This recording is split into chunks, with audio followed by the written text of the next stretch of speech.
Oh my gosh! It just popped right out? All right, welcome back. Fresh day in the bathroom. Today's mission, punch a hole in the house. I'm going to, well, first we're going to put a glass block window in right here. Get a lot of natural light from the front of the house. I don't know where this hole is on the other side of the house. So to cut away the stucco outside, get this hole prepped so I can take out these inner blocks, I'm going to take this long masonry drill bit that I have. I'm going to punch, I think it should go, it's 12 inches long, so I hope it goes all the way through. But I'm going to drill a couple holes in each corner, go all the way out to the outside. Then once on the other side, I'll get my angle grinder with my diamond cutoff wheel, and I will cut this profile out. Then I should be able to take the sledge and start popping each one of these blocks out one by one, hopefully from the outside, to keep a little bit cleaner in here, and we'll see how it goes. I've never done this before, full disclosure, so I guess come figure it out with me. We might have to make some audibles as we get into it, but that's all right. Bought all the supplies. I have everything here. We're going to have to build this up a little different. We'll cross that bridge when we get there. All right, I'm going to get this set up so I can drill these couple holes, and then we'll go outside. Got the drill set up. Got the hearing protection on.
You know what? Chill, Evan. Chill. Okay, let's go outside. Zip the outside. Let's see how that goes.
Discovery 1979.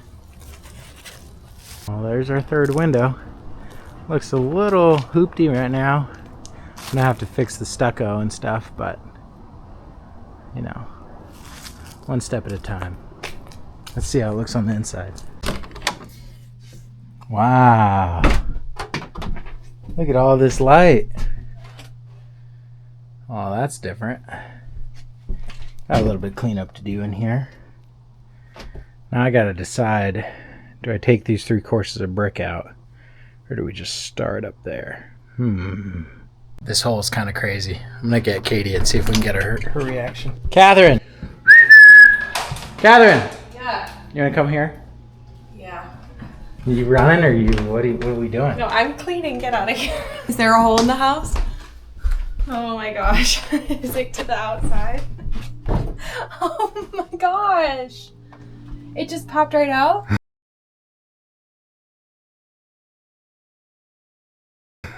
Well, with a couple whacks from my hammer.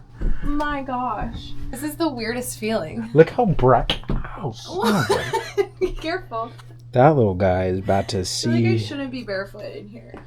Look how bright it is, though. And fresh air in the bedroom. We've never been able to. This is nice. It's going to be really big. I know, and this is I'm gonna cut this down. I think because we bought those caps, so I'm gonna cut these 3 courses out, and then I'm gonna put the cap back on here, so it'll come back up to probably about this second row of bricks. Oh my gosh. Yeah, Good job. I think it's the right call. I'm glad. I'm already glad we did this. I think so too. I'm gonna throw out all the stuff right there, but I didn't know what to do with all this debris, so right now it's just a pile on the parking pad. I love it. It's kind of giving my SST house. I think it's great. I didn't realize like the original window must have stopped right here because these bricks go all the way past, and see these are like edge bricks and painted, but on the outside my line is all the way in here. So how thick is the block? Like, will it just be this thick? The block is 4 inches thick, and this block is 8. So it's gonna sit like basically it'll be like this brick, pretty close to that. This is like 3.5 or something.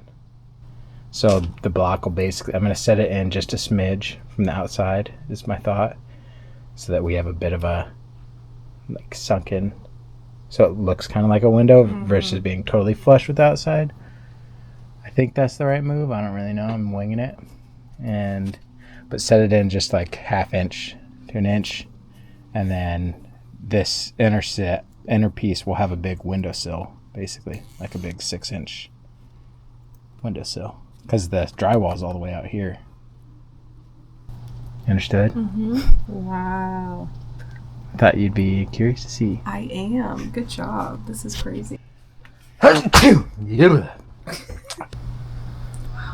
I'm going to try my new saw and see if it'll cut this brick.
got the pieces in there.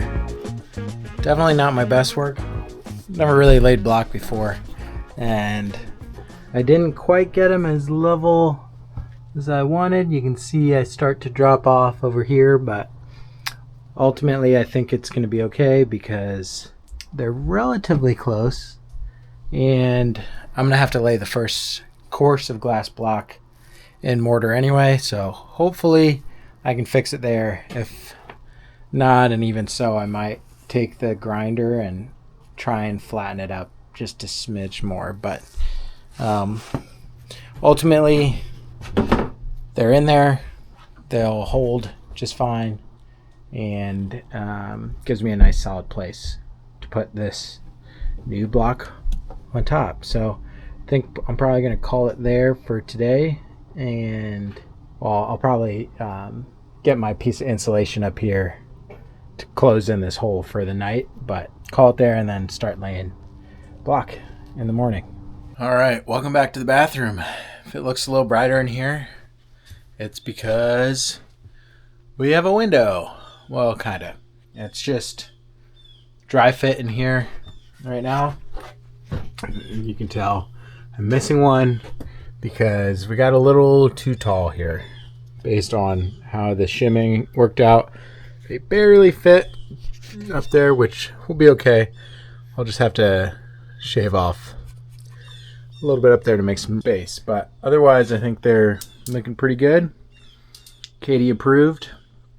These are just sitting in here a little wonky, so but we do want a window, so we're gonna go ahead and put that in. So what I'm gonna do next is take all this out, so you'll kind of see me build it in reverse.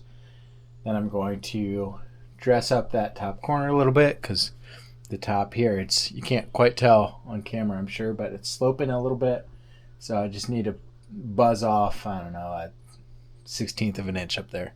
And then we'll clean this back up, mix up some mortar, and start setting blocks for real. And hope it goes all right. I've never done this before, so we're learning as I go.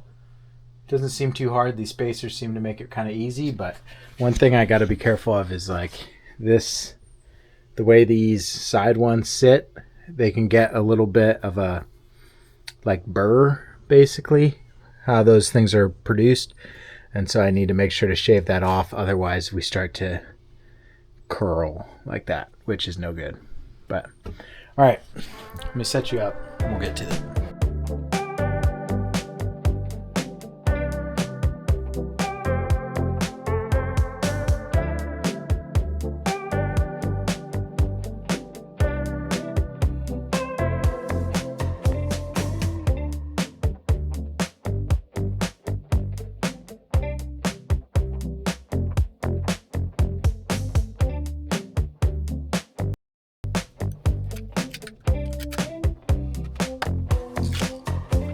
Never used this grout bag before, but in theory, I should just be able to squeeze it on out.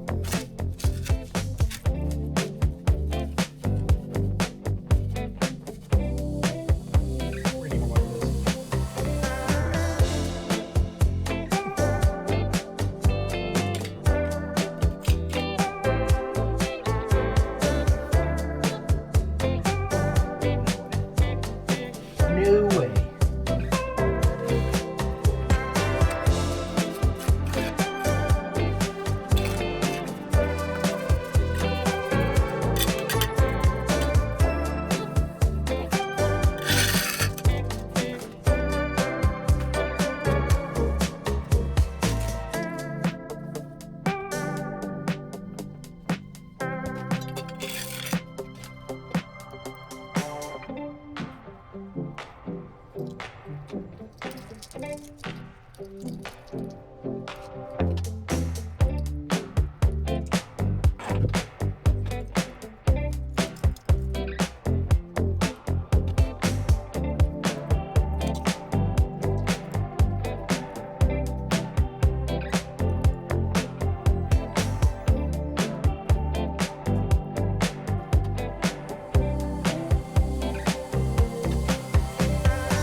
that definitely could have went better, but I'm satisfied enough with it for my first time doing it. So had a lot of issue at the top. Basically, I didn't leave myself enough room here. Had I given myself an extra ½ inch, would have made things a whole lot easier. But because it's like jam tight, I didn't really have much room to play with, and just made things really challenging at the end. But too late now. It is what it is. So I'm going to go back maybe later this evening once it sets up a little bit, twist off all these guys, and then try and clean up these grout lines a little bit. But honestly, I'm not too worried about it. I'm going to come over another pass, basically grouting it with mortar, and I think that should take care of most of the inconsistencies. And then we'll clean it up for good tomorrow or so. The outside, it looks about the same, so it is what it is. Confident it'll hold. That window, I'll learn from my mistakes and do it a little bit better. A little bit of a shame that it's not. This is the bigger one that you're going to see in the front, but whatever. All right, welcome back. Another day in the bathroom. Window is in. I haven't really done much since we got this in. I did clean off the block as best as I could. Still a little bit here and there, but there's still some more work to be done here to fill some of these voids and some of the issues I had with it. Didn't exactly go 100% to plan. Mistakes were made, but I've thought about it for the last day or two, and I have some things I'm going to do to help fix the mistakes that I have made and take that lesson with me for the other window so I don't do it again. But in the haste of the mortar and the windows and everything, this place is a utter disaster. And I'm not the neatest freak you've ever met. I'm sure Katie would attest to that.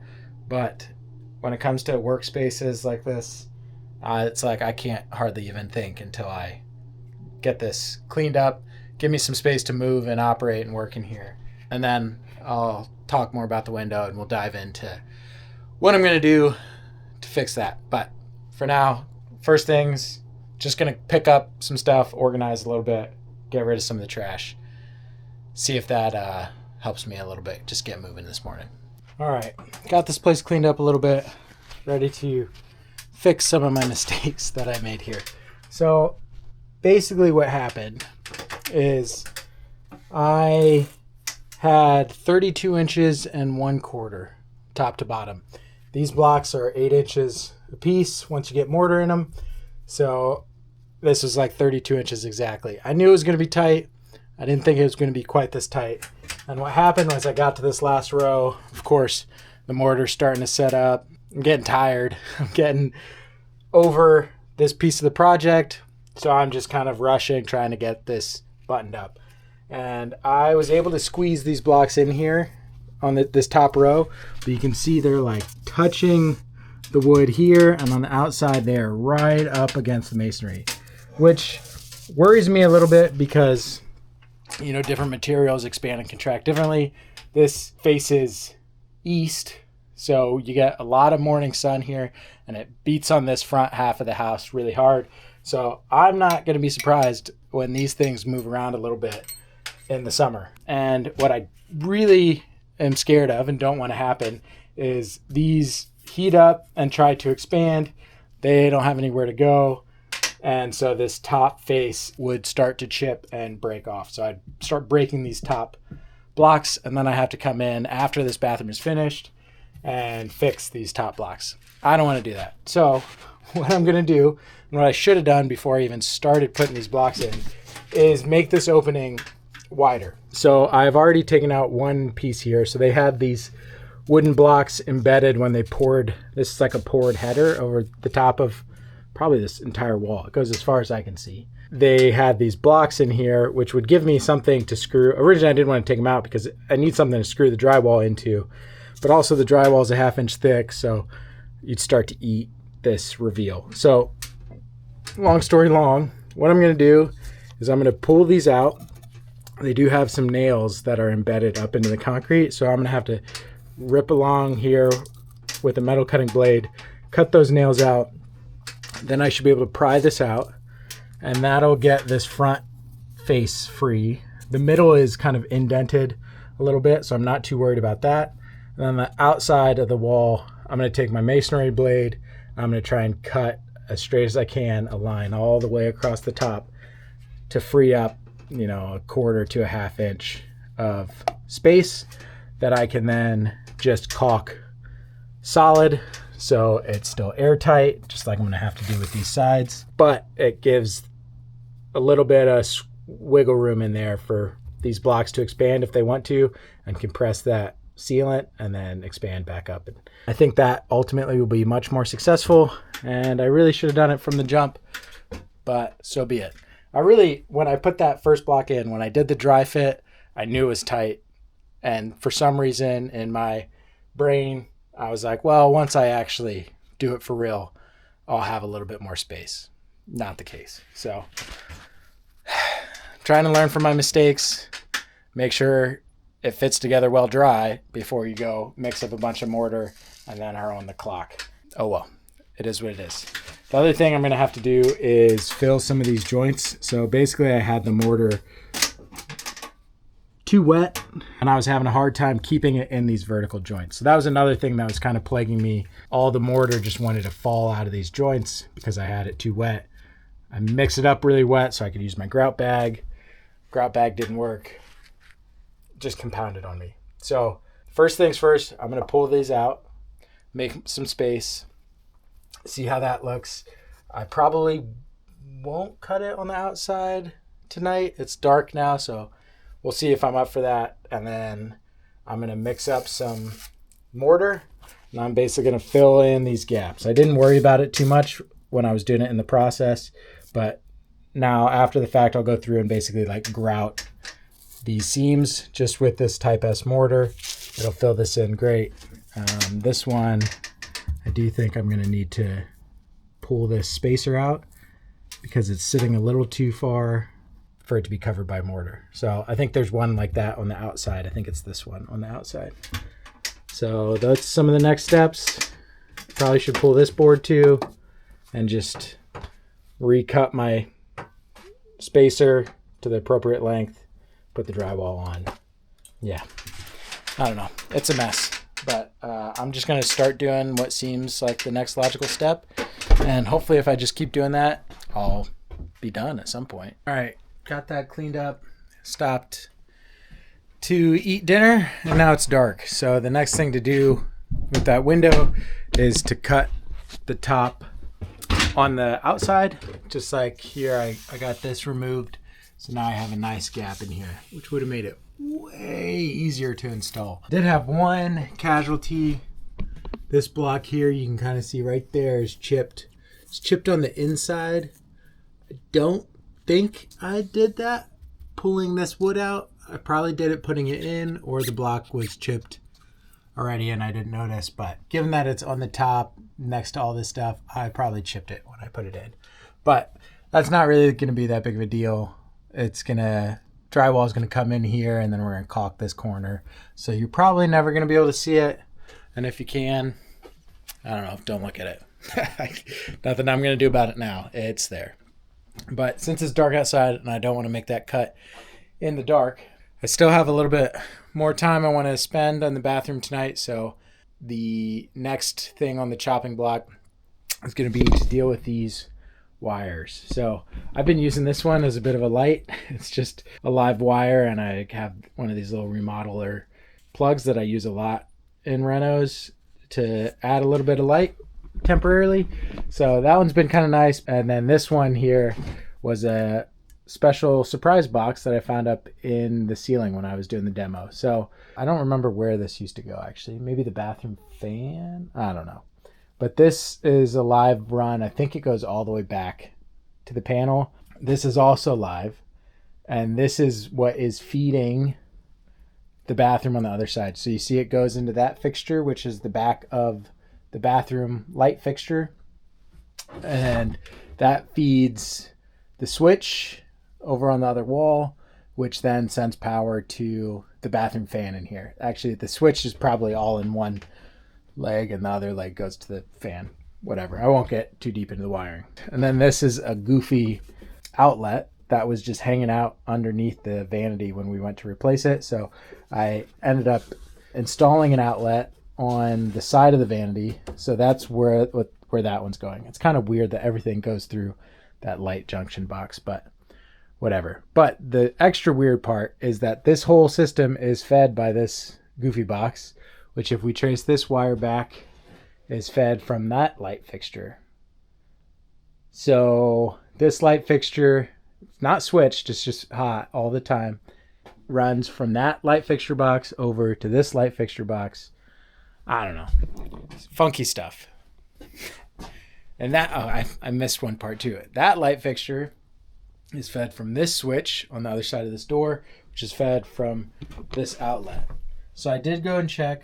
This outlet does have a ground. That's good, solid copper wire. I think it's the same gauge as this other one. I think they are two separate runs back to the panel. So my plan is to take this one that runs to this outlet. I'm going to use this to power everything in the new bathroom. So the lights, the outlets at the vanity, the bathroom fans. Not a large power draw, so I'm not too concerned. I think it's 12 gauge wire, but I don't know for sure. But I think that will be sufficient to power everything in this bathroom, which means this live wire that comes down, I'm going to connect into this junction box so that that bathroom has its own power independent of the power in this bathroom. All right, that was a lot. We'll see if the editor cuts that down. But long story short, that bathroom is currently fed through this mess of wires. I'm going to get rid of this mess of wire, feed that bathroom directly, and then all the power for this bathroom is going to run off of this power at this one outlet. That'll allow me to get this hanging stuff out of the way so I can stop worrying everybody that I'm going to get electrocuted. Yay! No more wires. Such freedom. Now this is fed there. No more dangly wires. We can pull all our fresh power off this new outlet. And we're good to go. I feel like since I did some electrical work there, I need to reiterate this is not a how-to channel. This is just a what we're doing channel.